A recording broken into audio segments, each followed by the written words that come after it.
Hai semuanya, perkenalin nih, aku Anissa Sahara, mahasiswi dari Universitas Islam Negeri Sumatera Utara. Di sini saya akan menjelaskan tentang virus. Apa sih virus itu?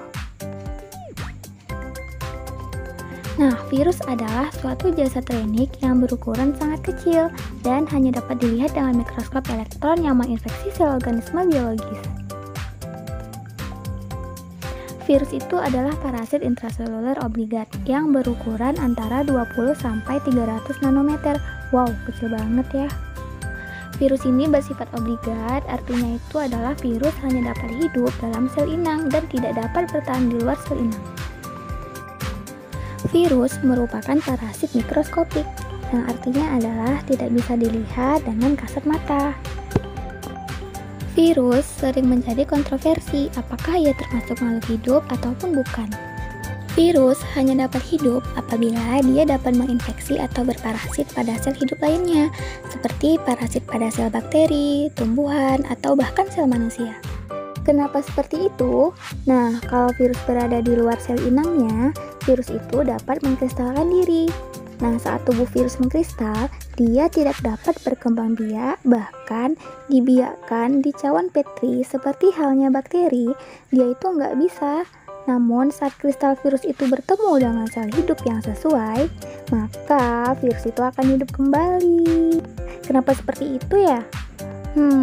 Itu dikarenakan virus menggunakan peralatan pada sel makhluk hidup untuk bereproduksi. Sebab virus tidak bisa melakukan metabolisme sendiri, sehingga kalau dia mau melakukan aktivitas hidup, dia harus menginfeksi suatu sel.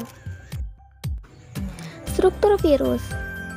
Nah, bisa dilihat di gambar ya, bahwa struktur virus yang kompleks itu memiliki 3 bagian, yaitu kepala, leher, dan ekor. Virus memiliki kepala berisi DNA atau RNA yang menjadi bahan genetik kehidupannya. Dan isi kepala ini dilindungi oleh kapsid, yaitu selubung protein yang tersusun oleh protein. Kemudian ada ekor. Nah, ekor di sini merupakan bagian dalam struktur tubuh virus yang berfungsi sebagai alat untuk menempelkan diri pada sel inangnya. Bentuk virus. Nah, seperti biasanya, bentuk virus yang kita ketahui ada 4, yaitu batang, polihedral, bulat, dan bentuk T.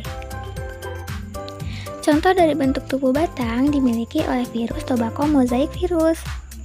Contoh dari tubuh bentuk polihedris dimiliki oleh virus adenovirus penyebab demam. Bentuk tubuh bulat dimiliki oleh virus-virus penyebab penyakit AIDS, Ebola, dan influenza. Bentuk tubuh huruf T pada bakteriophage, contoh virusnya yaitu yang menyerang bakteri E. coli.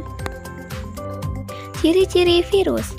Yang pertama, dia memiliki RNA atau DNA saja, kemudian dapat dikristalkan, memerlukan asam nuklear untuk bereproduksi, tidak melakukan aktivitas metabolisme karena tidak memiliki sitoplasma. Kemudian dia bersifat aseluler, berukuran lebih kecil dari bakteri, bentuknya bervariasi dan hanya dapat dilihat dengan menggunakan mikroskop elektron. Reproduksi virus. Nah, virus melalui 2 siklus dalam reproduksinya. Yang pertama ialah siklus litik dan yang kedua ialah siklus lisogenik. Nah, pada siklus litik, kita ambil contoh sel inangnya adalah sel bakteri. Jadi, pada mulanya, virus itu melakukan penempelan ekor virus pada sel bakteri. Nah, kemudian virus mengidentifikasi bagian luar sel bakteri dan melarutkan enzim penghancur sehingga terbentuk lubang dinding di sel inang. Kemudian, virus melakukan penetrasi DNA. Kemudian DNA virus itu melakukan pengkopian atau replikasi DNA-nya. Nah, lalu DNA virus melakukan sintesis protein menggunakan bahan dari sel tubuh bakteri untuk dijadikan bagian-bagian tubuh virus, tapi secara terpisah. Lalu kemudian virus itu merakit tubuhnya menjadi utuh. Dalam satu sel bakteri itu saja bisa mencapai 100-200 ekor virus baru loh. Nah, setelah utuh, virus akan memproduksi enzim lagi untuk menghancurkan bagian luar sel bakteri, sehingga sel bakteri tadi pecah dan virusnya keluar untuk menginfeksi sel bakteri yang lain. Parasit banget ya, udah numpang, dirusakin lagi. Siklus reproduksi virus yang kedua disebut siklus lisogenik. Nah, pada siklus ini tidak selalu diikuti oleh pembentukan tubuh virus yang baru, karena terkadang bakteri mempunyai sistem imunitas yang baik, sehingga virus nggak jadi berbahaya. Nah, tahapan awalnya mirip dengan siklus sebelumnya. Virus melakukan penempelan, kemudian memasukkan DNA ke tubuh bakteri, dan kemudian DNA virus itu ikut bergabung dengan DNA bakteri. Nah, kalau bakteri melakukan pembelahan, maka DNA virus juga ikut terkopi. Siklus lisogenik berhenti sampai di sini. Nah, jika bakteri mengalami penurunan imunitas, virus akan melakukan siklus seperti yang di awal tadi, dan akhirnya sel bakteri pun dibuat mati untuk kepentingan pribadi virus itu sendiri, seperti menunggu saat-saat yang tepat untuk menyerang. Kalau dipikir-pikir, licik banget ya virus itu. Peranan virus dalam kehidupan. Nah, ada dua, ada yang menguntungkan dan ada yang merugikan. Yang menguntungkan, yaitu manusia juga memanfaatkan virus untuk pembuatan vaksin. Jadi, vaksin itu gunanya untuk mempertebal sistem imunitas kita terhadap virus-virus tertentu. Misalnya nih, virus A menyebabkan penyakit A, maka vaksin bisa saja dibuat dari virus A yang dilemahkan. Sehingga tubuh kita dikenal duluan tuh dengan virus A yang lemah, dan kemudian memperketat imun tubuh terhadap virus A. Jadi kalau virus A datang, imun tubuh sudah kenal duluan dengan virus ini dan mengusirnya jauh-jauh. Penyakit hewan akibat virus. Nah, di sini ada penyakit tetelo yang merupakan jenis penyakit yang menyerang hewan unggas, terutama ayam. Lalu ada penyakit mulut dan kuku, yakni jenis penyakit yang menyerang ternak sapi dan kerbau.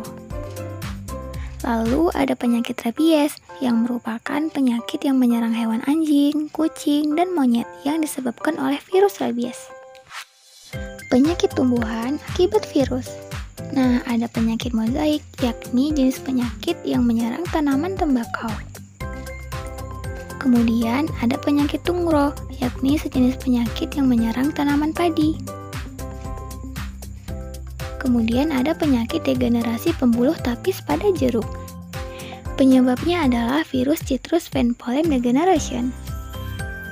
Penyakit manusia akibat virus.